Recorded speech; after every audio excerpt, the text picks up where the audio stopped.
Well, hey there, Meg. Thank you so much for joining me today for the Confident Sober Women podcast. I am thrilled to have you here as our guest, and I can't wait to hear a little bit more about your story and my audience as well. So I'm going to turn the mic over to you and let you share a little bit more about that, and then we're going to talk.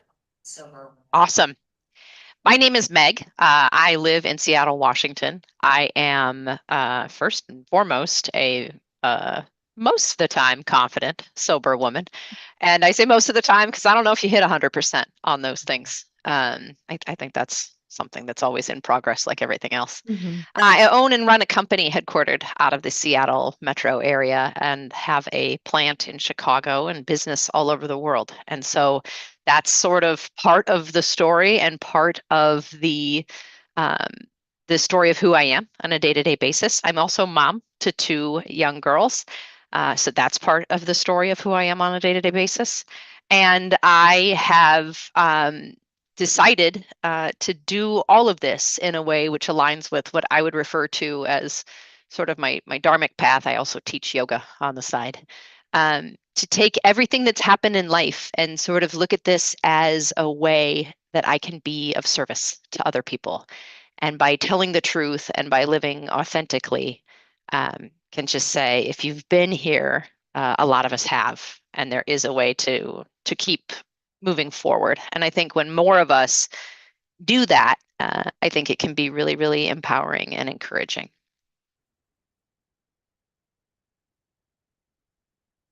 Thank you so much for sharing that. And I totally agree with that. One of the reasons why I love having this show and is because it gives me the opportunity to have conversations with other women who have come from maybe completely different places than us, but also so similar. Right. Why I feel so deeply connected to the recovery community, particularly for women, and just because of the nature of what we're taught, at least me anyway, that we really aren't like our fellows. We aren't like other people necessarily. However, we all come together and we have this one commonality. So there's a reason why, I don't know how you got sober, but in the 12 step rooms, there's a reason why it kind of works because even though these are people that not would not normally mix, we have this commonality that kind of brings us together. Most of us know a thing or two about what each of us has gone through or felt without even hearing one bit of their story.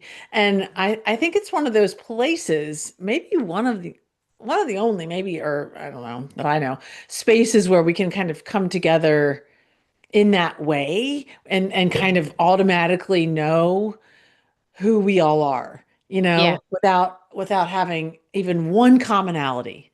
Right. And for me, I think that is just central to my own formation as a confident, sober woman. And like you said, I believe that we're all under construction Yeah. until we die, right? I Yeah. think we're all growing, learning.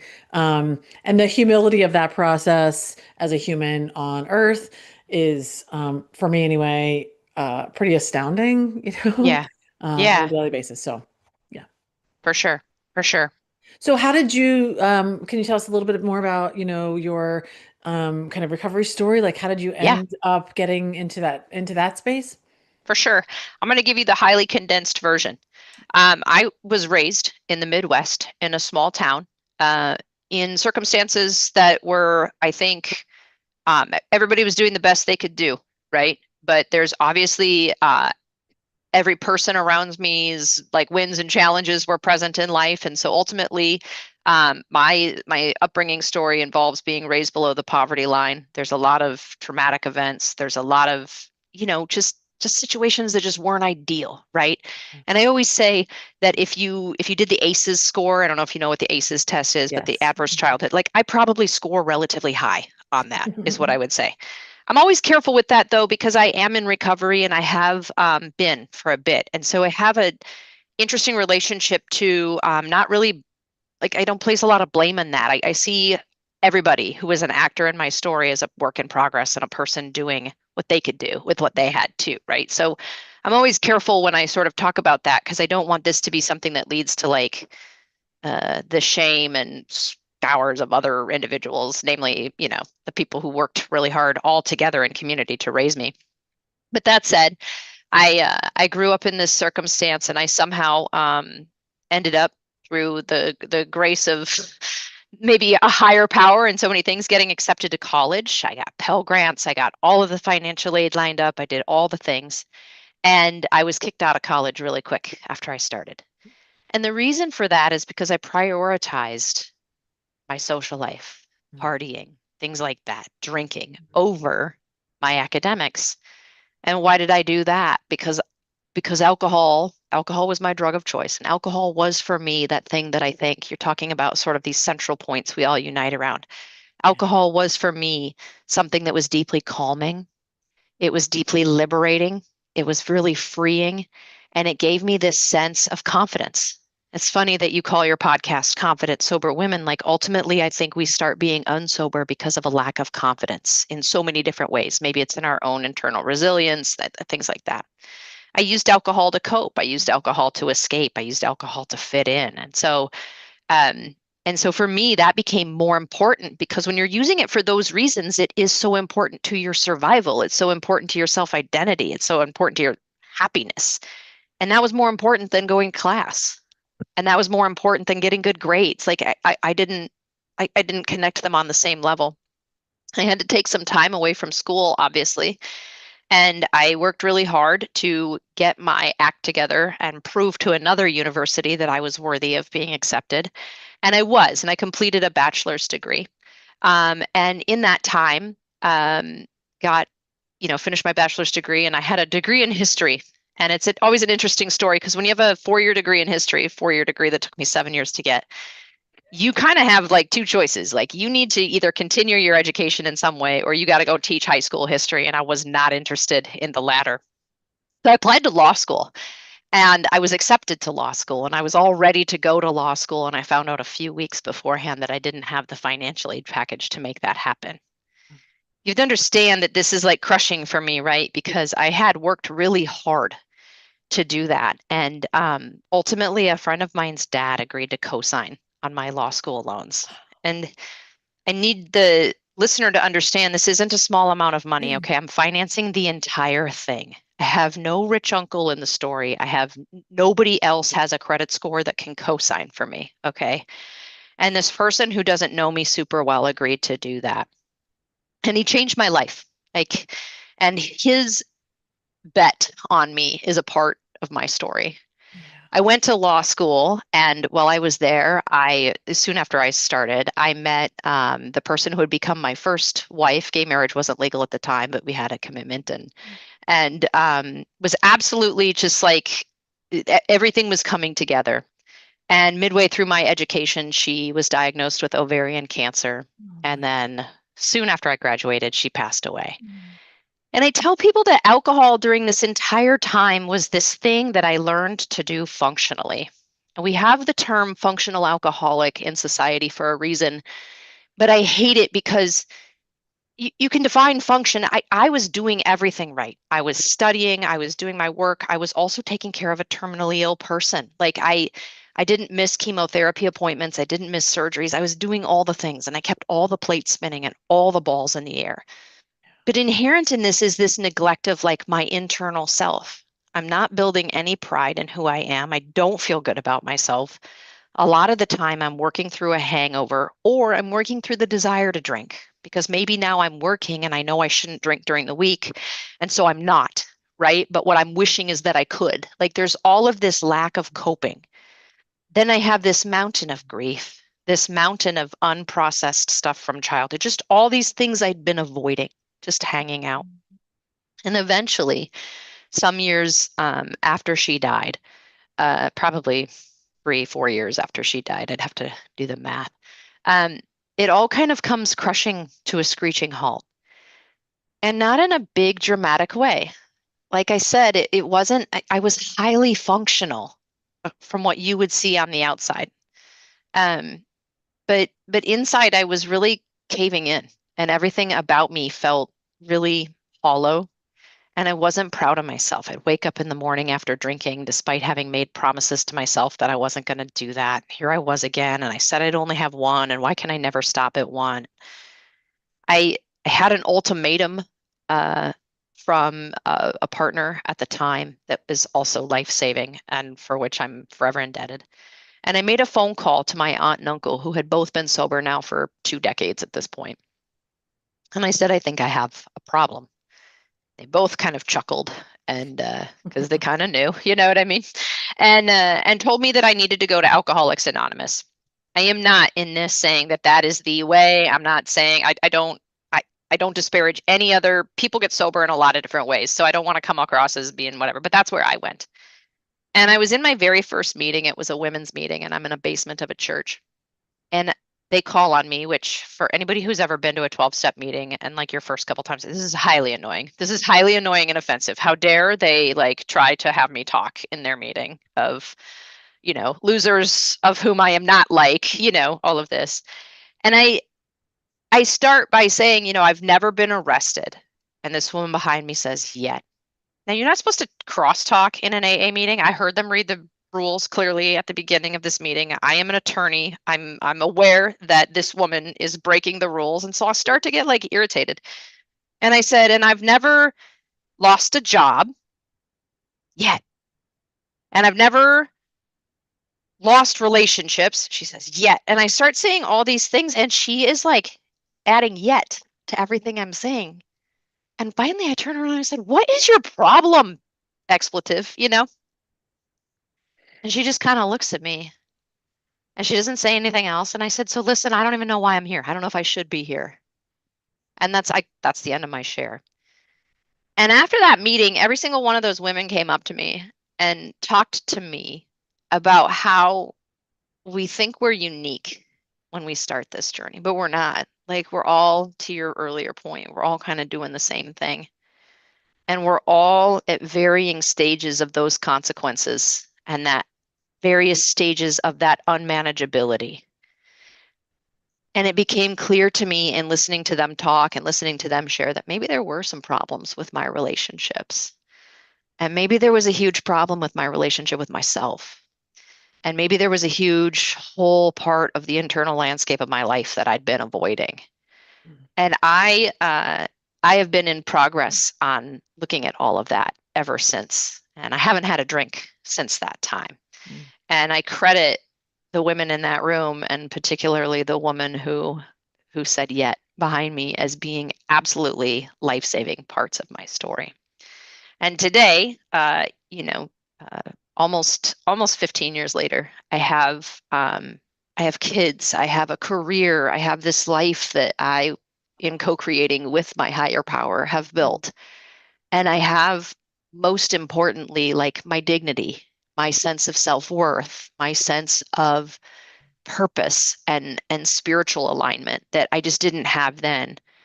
And I think it's also important to say that I am a person who can look at those things that I used to avoid really squarely in the eyes and confront them, deal with them. Even the things that I do to this day that I'm not proud of, the mistakes that I've made that I'm not proud of, all of those things are things that I now welcome into my space. Yeah. And I think being sober has given me the ability to do that. Absolutely. Thanks so much for sharing all that, Meg. I Mhm. really appreciate it. And gosh, I can relate to so much. And congrats on, 15 years and, being there's some things really special about kind of this long-term, whatever that means. I use the term long-term recovery, but I don't know what the definition of that is anyway, but we're in this space where it's been kind of like a while, like 10, 15, 20 years. And I only say that because obviously we age and stage in all areas of our life. You don't have to be an alcoholic to do that. But there is a special kind of something that's going on, I think, for us when we are, I say forced, but obviously it's always our choice. But when we are, placed into the opportunity due to whatever life circumstances to do this level of personal work. One of the reasons why and I got sober a little bit before you, and so it's like I feel like it's very kind of old school kind of 12 step. And I'm not a, believer that 12 step is the only way. I do think it's a great way, especially in the beginning. I still promote it when anybody asks because I think you need fellowship, you need people doing sober things that you don't have in your life because we live in a country that worships alcohol. And then if you want to, then we just layer on. We That's right. layer on good therapy, we layer on holistic wellness, we layer Yep. on nutrition and all the things. And that's my view on it too. So there's more than one way to do this thing. It's all up to you, but you know, most people in the world don't. I was told, like Laura McGowan, her book is called We Are the Luckiest. And I really got connected with her kind of right after that came out. I read that book Hmm. voraciously, and I'm kind of like, I really love it and follow it. And I think about that title all the time. In fact, sometimes I say it, I get the opportunity to say that, whoops, say that out loud, like Hmm. in my work with clients or just in my life. And I'm like, we really are the luckiest. And For sure. I love that for me because it kind of keeps it at the forefront. But Yeah, what it means is because we have a design for living that really works, but most people are out here trying to live life with the same crap we're doing, the that's right. same stuff, but no guidebook, no tools, no, I mean, you know, so it's sort Yes. of like, I do feel like that's, and I remember being, early on and for years, it took me a long time. I was a sometimes slowly kind of girl. And so, Yeah. I'm sitting there thinking like, what are these people talking about? Yeah. Grateful recovering. I mean, I just couldn't get it. I was like, why are Yeah. they laughing? Why are they it was a long time. And then I finally was like, oh, okay. And then, more is revealed for sure. And then we just age and stage through that, and you go through things like I had my kids after I got sober. So I got pregnant 6 months after I got sober, and then I had 3 kids in 4 years. And I don't recommend that. It's just how it Yeah. happened. That's how it happened for me. But I remember getting to be like 10 years sober and thinking like, I was not in a good space. And I Yeah. celebrated my anniversary and from the pulpit. I was like angry. I was pissed off. And I was like, Yeah. why am I still having to do all of this? Yeah. This is ridiculous. I should be further along because of whatever was going on in my life at that time. You know what I Yeah. mean? So Yeah. it's just the stuff of life, but we really are the luckiest because we have this Yeah. guidebook and fellowship. Whether you follow the program or not, you're going to find a way. You're going to find the things that are going to make you have to Yep. change everything, Yes, and then drop you to your knees so that you can become a humble and grateful recovering alcoholic. That's the best part of it all. for Um, sure. but we don't get there without all the yuck. For Um, sure. I love your story about a woman behind you. There's Yeah. always the one, and it's so easy to get pissed off about stuff like that, especially when you hear the things you need to hear in places like Oh, meetings yeah, or for therapy or sure. whatever. Your first response is like, "Shut the hell up!" Like, what are you doing? You know. Exactly. Um, Exactly. Accountability really sucks. I mean, it does. It really does. But boy, is it helpful. And I believe, I don't know, I really do. I'm a big personal accountability person, Yeah. for myself and especially, and in my profession, it gets a little funny. Yeah.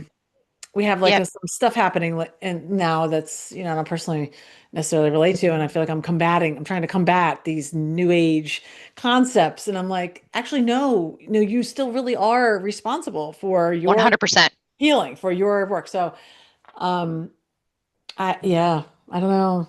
I think So, it's interesting because there's a lot of dialogue right now in the recovery space. And I think there's been so many other cool voices that have been added to the mix. But mhm, in so doing, some of them have decided that what they got to do is dogpile on someone or some other way of being, whether it's AA or whatever else. And I'm like, that's sort of exactly what we're talking about. There is no anything in personal accountability or in a program of recovery that's going to be 100% perfect, right? And so our desire to sit there and insult it and say, that sucks, I have a better way, is sort of missing the mark of what we're supposed to be doing, right? Which I was told in an AA meeting, take what you want and leave the rest. Like, it's not easy exactly. to walk into an AA meeting as a lesbian and listen to people talk about God all the time if you've been hurt by that system. Right. But I'm going to tell you right now that that was the place that taught me that the word God can mean a lot more than I ever thought it could. And the people Right. in that room, some of whom were released from prison that morning, some of whom are barely ever hanging on to 24 hours, have taught me more about God than any church I've ever been into. Hmm. And so you have to be willing to say, and you keep using the word humility, that's what it is. Like, Hmm. maybe even I, in all my infinite wisdom, don't know a way that's better than this. And maybe I can see the imperfections in this, but I'm going to take what I want and what I need, and I'm going to leave the rest. And maybe, just maybe, the way I've been living my life hasn't always led me to a way where maybe my way is always the best way anyway. Like, I don't know if they say it in meetings where you're from, but like your best thinking, right? Like, my best thinking isn't exactly always ideal, right? And I have this like humility now that I move through the world with that I couldn't have gotten in any other place. I love what you say about layering things on top. I've layered 50 things on top of AA. But when I got to go back to the basics of my life, I throw $1 into a basket and drink shitty coffee out of a styrofoam cup. And it's amazing how clear things get. Do you know what I'm saying? It's like Mhm. it distills for us the essence of like you are by focusing on yourself, you are the catalyst for your own change. Full stop. And I think that's part of why it works. Yeah. That was exactly the phrase that I was thinking about when before you said it.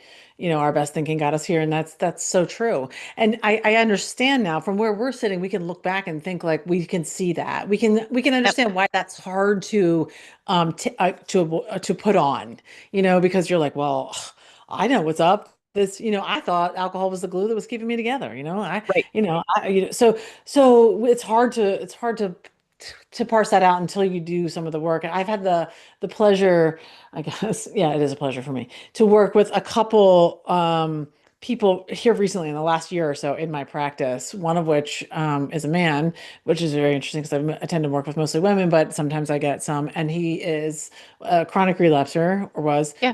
chronic lifelong relapser, very Hmm. successful, all the things, and like a little basically around my stage, has kids, you know, kind of similar lifestyle.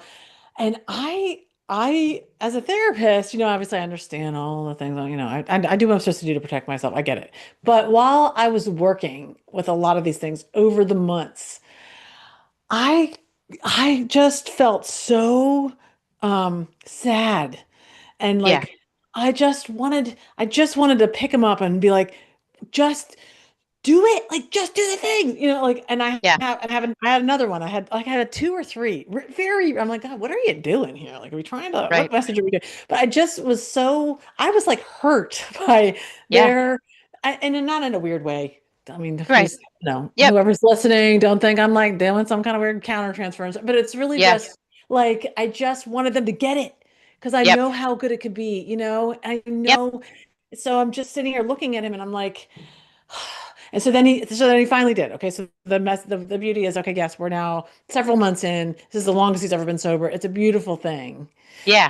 But this has been so fun too, watching Right. this new stage and seeing him come in and like, and all of that stuff that's going on, and like kind of the ego part that shows Yeah. up, and I want everybody, you know, well, you know, not that he said sorry, but like he's Yeah. doing the things, and I'm like, oh my gosh, this Yeah. is so fun to Yeah. watch.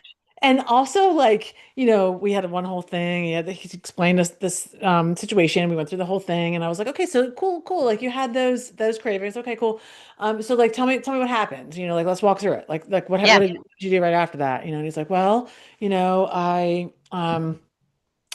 did some breathing. I'm like, okay, great. You know, I'm breathing. I went outside immediately. I went for a walk. I'm like, okay, cool. And you know, I tried to just distract myself or whatever. He listed like two or three things, coping skills. I'm like, okay, great. Yep. And then he's like, so I said, oh, okay. Um, did you call your sponsor? He's like, well, I thought about it and I went back and forth and I was like, I wanted to do it. And then I was like, oh, okay, cool. So call sponsor, you know, and what about go to like get to a meeting, you know? Did you like do Yeah. that? No. So just the whole point was Yep. like, it was actually super fun for me. And like, I think I saw like a light bulb too, because afterwards I was like, hey, you know, wouldn't it be amazing if we just took this part here and we just like moved it to the top? What if we Yeah. did that? Like we just went, like kind of just Yep. moved it right on up there, and we went to like program first Yeah. because you've Yeah. only been sober for 60 days. Okay. So Right. like Right. you really don't have all the tools. So like let's put the program first. So anyway, I don't want to make this a whole big AME, but I think that what we learn here, and I do use the word humility a lot because I feel so much of that in this later stage Right. of life. Now I just turned 50 this summer, and I don't know, I've never been aware of my age ever in my life, but now I've become very aware of my age. I Right. don't I Right. don't know. And I just feel I'm just so aware that like, you know, anything we do with anything, look at you with your business, you know, Mhm. you can relate to this, right? And I'd love to hear it. When you're starting your business, you're trying the thing, you're going to law school, you know, you're Mhm. probably really, really smart. You got into law school and then you have to go to law school, which is my middle daughter wants to go to law school. So and I'm working with her on this immediate, like literally right now. Yeah. It's a $200,000 degree. we're not Yep. going to pay for that. She's trying to work through it. She's terrified. Yep. Yesterday, she's calling me saying, I'm starting my LSAT prep and blah, blah, blah. And I just, and she's all in a tizzy. And I'm like, okay, let's just pump the brakes. Yep. She knows what to Yep. do, but she's just getting all thing, but then you go to do it and you get there and it's hard as shit, right? Like it's It is. hard. And now It there's is. people there that are probably smarter than you. And you're like, oh, so you're humbled again. You're dropped to your knees because you're actually not better than anyone. That's right. Right? And That's I right. just don't understand. I think this is a missing link in society, our society. For sure. For I sure. feel like could be the key element to all things. Hmm. If everybody could, my second sponsor said one time, or she said all the time, if she said, I say all the time, I wish everybody in my life could get drunk and lose everything so they could come to AA Yeah. because Yeah. then they would have what we have and they would know how to live life, you Right. know? Right. I don't know. So these are the beautiful things you get to do when you stay sober. Getting sober is the hardest thing most of us probably are ever going to do until the next hard thing comes. But then staying that way is another thing. And we know that sobriety is not just about stopping drinking or using, it's really about all the other things. And so Yeah. then we have to start to put in place the tools and the skills and the lifestyles and that's what you've been doing, For your sure. whole For life. sure.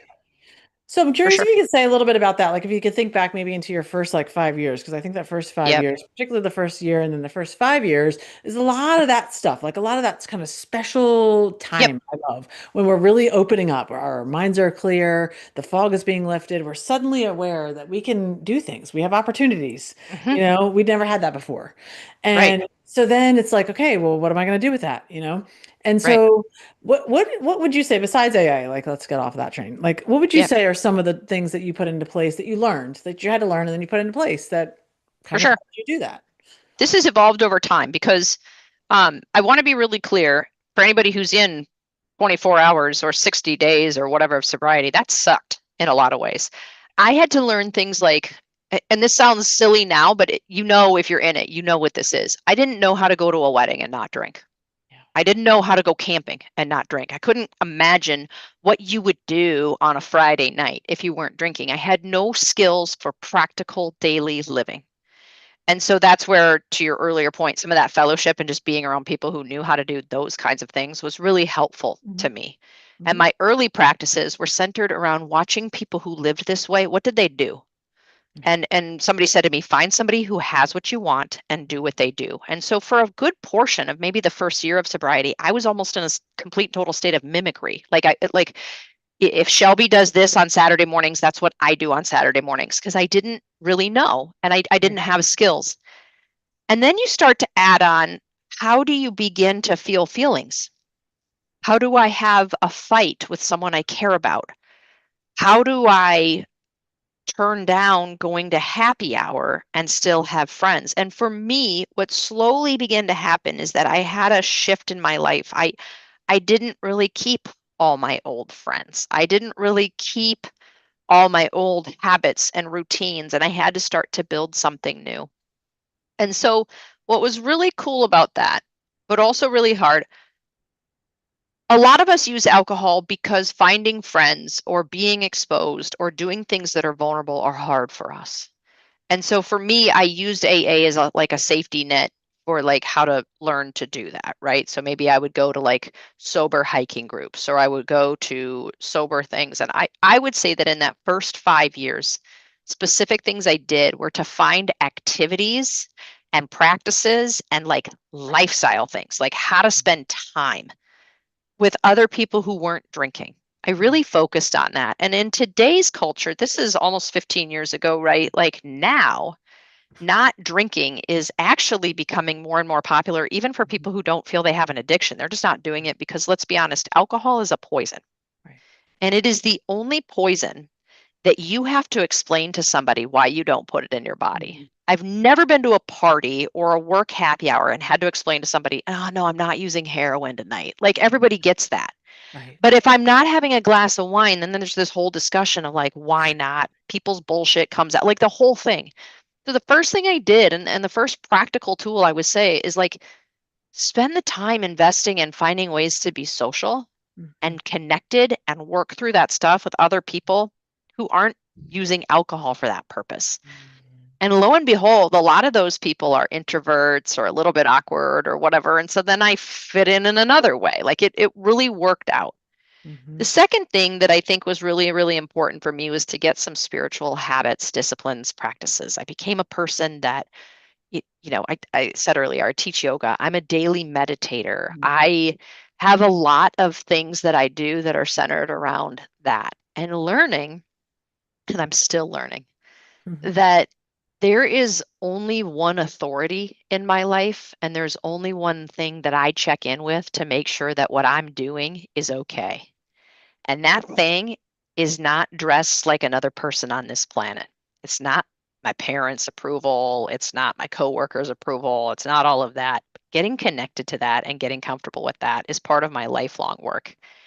I think starting those habits and putting yourself in those places where people are doing that is another thing I would do in the first 5 years of sobriety because it will come in real handy when you're starting to work through your emotional shit, which is sort of the third element of this. I would get a really good shrink and I would, sorry, you're a therapist. I don't know if you like that word, but I would get a good one that has experience with people who are doing what you're doing. Hmm. And and I think those three things, being social, building community, building spiritual habits and disciplines, and then working Hmm. on your emotional baggage. And I guess there's a fourth that's equally important. Alcohol is a poison. One of the things you start to notice after you get sober and it gets better and better and better is that your body feels better. Hmm. Like your systems run better, your mind is more clear, like you're sick less often, you sleep really great. Like there's just a lot of things there. Um, I'm an exerciser. I in various ways, like whatever it is, but finding ways to move my body, discharge energy that needs to leave, and then also mindfully consuming what goes into my body, not just in Hmm. terms of food, news, social media, anything, any toxic people, like all of that. I have a filter for a lot of that built in. And I Hmm. think those three or four things, like if you can start doing that in the first 5 years of sobriety, then all the stuff, what I call like the graduate level work of sobriety, like it has a foundation to sit on where you're supported in a Hmm. way that's really healthy. Because there's no guarantee in sobriety that like then you're sober and life becomes easy, Right. but it does become a lot more manageable in sort of a miraculous way. Yeah, I totally agree. It's definitely life is always going to life. We're all going to Yep. have the lifey stuff. Some of us have worse than others. That's just the way it goes. Yep. And that's never going to change. But you're right. Like what I always say is it becomes much more tolerable. Like when you Right. are rooted in principles that feel really good to you, that allow you to express yourself, that allow you to really spend that time to get to know yourself, for lack of a better term, like you start to realize um that that's where the peace comes from, right? And For a sure. lot of it is that humility that I'm not actually better than anybody else. Like I don't care Yep. how much education you have or whatever, we all have the Yeah. same parts. And Yep. yes, you have different skill set than I have, and that's cool. But we're really all just kind of humans trying to do this human thing. And one of the best things about those kinds of habits and routines, I think, and because it's a huge central part of like my program. I mean, the big first part is like sort of attacking the negative thinking patterns and like Hmm. really started getting aggressive about that and understanding what they are for you, and then how do we reverse those. But then getting into that creating healthy habits and routines part is to me, I mean, it's all important, but it's a big part of the meat of becoming much more confident. And I say Yeah. that it's backed by neuroscience. That's just not just me saying that. But because when we do the same things consistently over time, every single day. First of all, when we set that up, when we Yep. tell ourselves and we kind of become the kind of person who's going to do what she says. I want to be the kind of woman who does what she says. I don't break promises to myself. Now, that is not Yep. something we are accustomed to from our other years, generally speaking. And it's probably not even something we're accustomed to even in sobriety. So we have to teach our brains this. And then you kind Yeah. of become the kind of person that does what she says. And so that over time, done consistently, trains your brain neurologically that it can believe you. So when you say, when you're like, Meg, oh, I'm gonna start I decided I want to start getting up earlier to go work out. Yep. I'm gonna set my alarm for 5 because I want to get that workout in. And you never did that before. And normally you're hitting the Yep. snooze button. Your brain is like, yeah, no, Meg doesn't, she Yep. doesn't do that. She's not gonna do what she says. Yep. But as you break that, you break this, then 21 days later, however long it takes to break that Yep. habit, you put something else in, you're training your brain literally to know that you do what you say. So then you go Yep. to do it, your brain's like, oh, okay, Meg does do what she says. She does what she Yeah. says. And so automatically you're building trust in Yeah. yourself, which is a huge Yeah. part of insecurity. Lack of Yes. trust in yourself is a part of insecurity, lack of Yeah. confidence. And so this just builds that foundation for more and more confidence, more comfortability with yourself, the more ability to have that peace and serenity. Because when you build those in your day becomes predictable. Your brain starts to Yep. know, oh, and tomorrow morning, even though they're in the chaos of this problem, of this crisis, tomorrow morning she's going to sit in that chair with her coffee and her little book and do a Yep. reading. And like, it's like an insurance policy. It is. It is. Yeah. And I think too, we can look at like the results of these things. Like I had a sponsor once encourage me, and this was really, really important. If something happens and the old you, if you get fired on a Friday, and so you're going to spend your whole weekend in a bender about it, at the end of the day on Sunday, what have you accomplished? How did your coping, like how did your drinking, like what was the fruit of that labor? Versus a lot of the people I know who live in a sober lifestyle get fired on a Friday because getting fired still happens. And by Monday morning, they've talked to people who can encourage them. They've got a positive attitude and they have like 3 or 4 job leads because they reached out to other people who were spending their Saturday like doing the thing and being like, hey, I know someone I can call and whatever else. And it's like, what do we create? What do we create with the energy we spend? And is going and doing this other destructive thing really going to solve that problem for us? This is not exclusive only to alcohol. Like, I have a theory that like everybody in our culture right now is kind of addicted to something. Oh, yeah. Yeah. It's food, it's shopping, it's whatever. If you spend your time doing that, what is the net effect to you? Did you solve this thing that you're trying to solve in Mhm. doing that? And so it becomes really practical to me. And I think I was the kind of person that needed to hear that. Like, okay, even if I go do this, like I don't want to talk about the God thing and I don't want to talk about accountability and I don't want to talk about like my life has become unmanageable. I don't want to do any of that. Let's just say you go and you lean in and you're just getting hammered all weekend. Are you solving your problem? No. And do you feel any better? Guaranteed not. And I think that when you get real practical about it too, it like becomes even more of a catalyst for like, okay, so what are the things? And this is it. This is where the daily habits and Yeah. becoming someone who does different things gets different results. It's science. If you do different things, you're going to have different things happen to you. Yeah, so true. And it's just the cycle and culture of kind of being in that the addiction cycle, honestly, is I mean, it makes sense when you think about I mean, it doesn't make sense. It's not logical, right? But it makes Right. sense at an emotional level because nobody likes, you already talked about it. Like we have to get comfortable with those feelings. Nobody likes that. I even say that all the time too. I'm like, nobody likes doing this, really. No. I want to go hang out someplace where nobody bothers me and I have sunshine every day of the year and Yep. I can drink my little lemon water and read my I mean no, nobody it doesn't always feel good, I guess is my point. And Right. so, yeah, so getting really comfortable with being uncomfortable is a big part of it, but in the beginning when you just don't have I mean, I think most of us would probably say like I said too, like I didn't even know how to like feed myself properly or That's brush my right. teeth twice a day or take care of my skin. Like these are Right. silly things. You think Yep. everybody just knows and we don't. So That's we right. do have to build this thing in, whatever it is for you, and it gets fancier with time, like in the That's right. beginning, it's super simple. Just look at a couple things like you mentioned. Just look at the okay, so if I want to focus on my social life or building community, give me like 2 ways like you can do that. So you're like, okay, I can go to AA events, or Yep. I could join a group in like I like to cycle, so I'm going to join a cycling group. Okay, cool. Yep.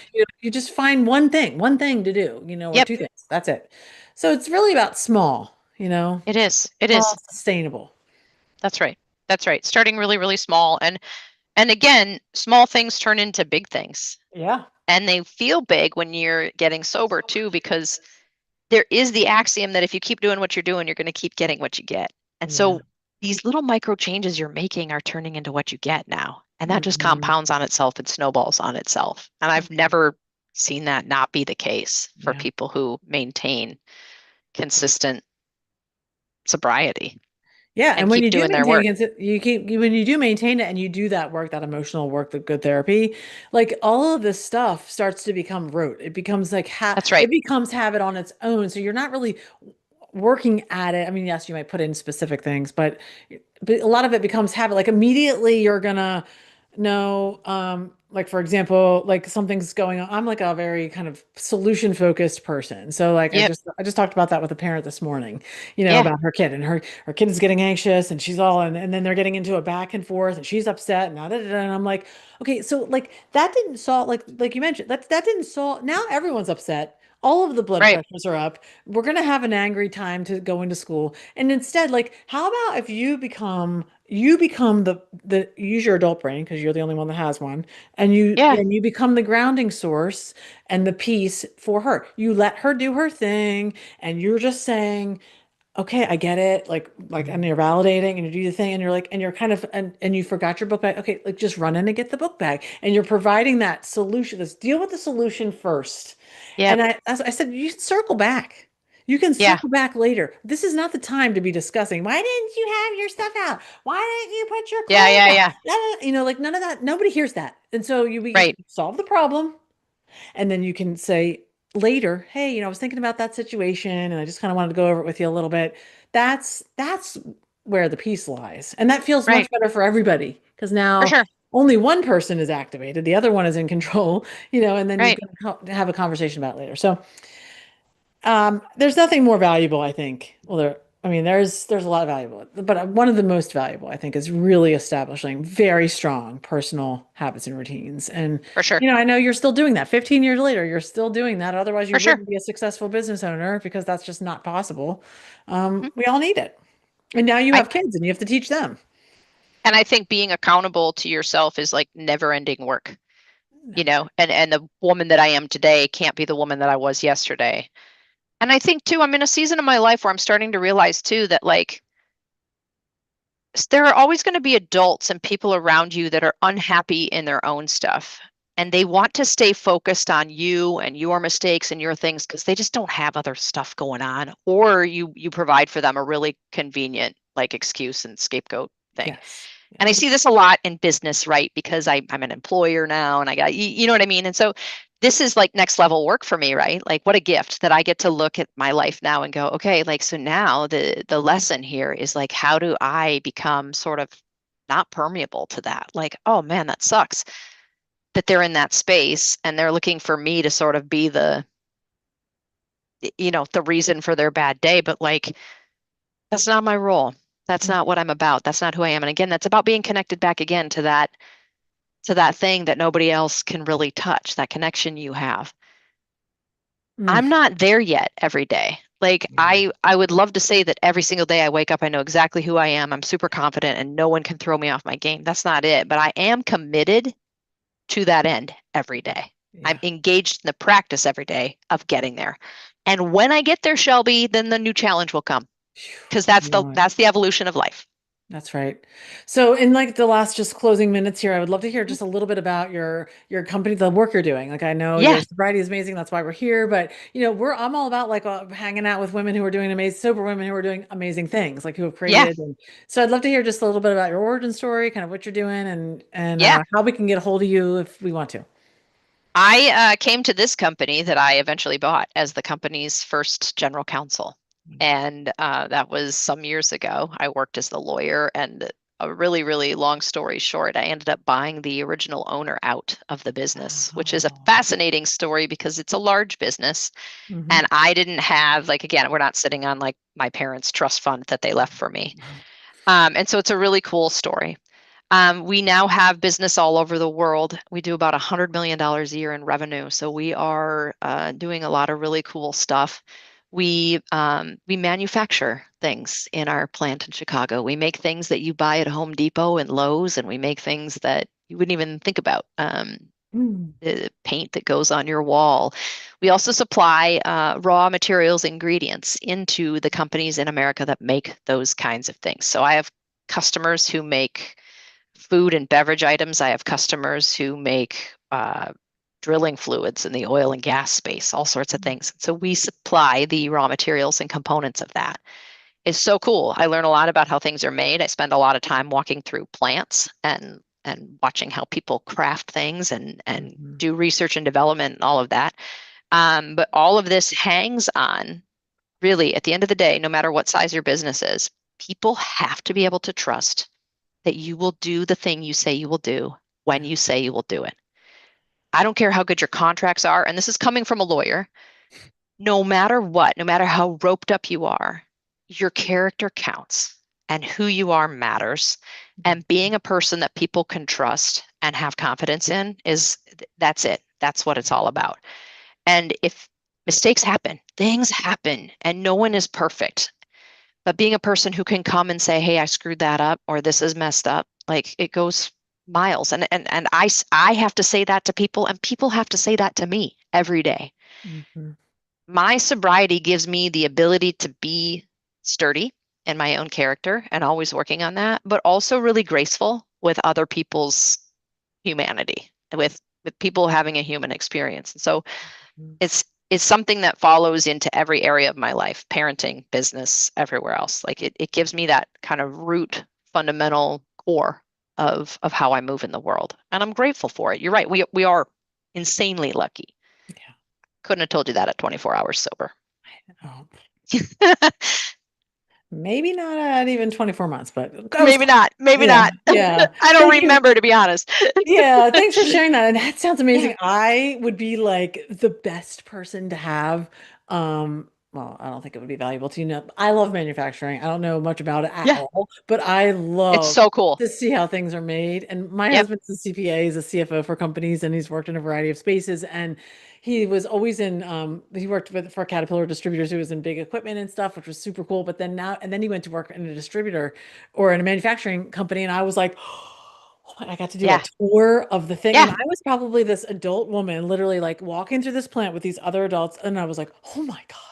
I Oh, know. oh my. And these guys are probably like, what is wrong with you? No, I'm cheesed every time. I love They it. do it every day. And It's I'm cool. just like, how Yeah. did you get that paint on that steel? What? I Yep. just can't believe it. It's amazing to me. I would love to see how things are made like that. So Yeah. that's a cool It's job. very So cool. good for you, though. I mean, it's very, very interesting where life can take us when we are rooted in the truth, when we are grounded in when our values, Yeah. we know our For sure. worth. We just For can sure. grow into anything. It's Exactly. amazing. And we are Exactly. responsible for that too. Like, obviously, sometimes things, there's sometimes we're in the right place at the right time, but Yeah.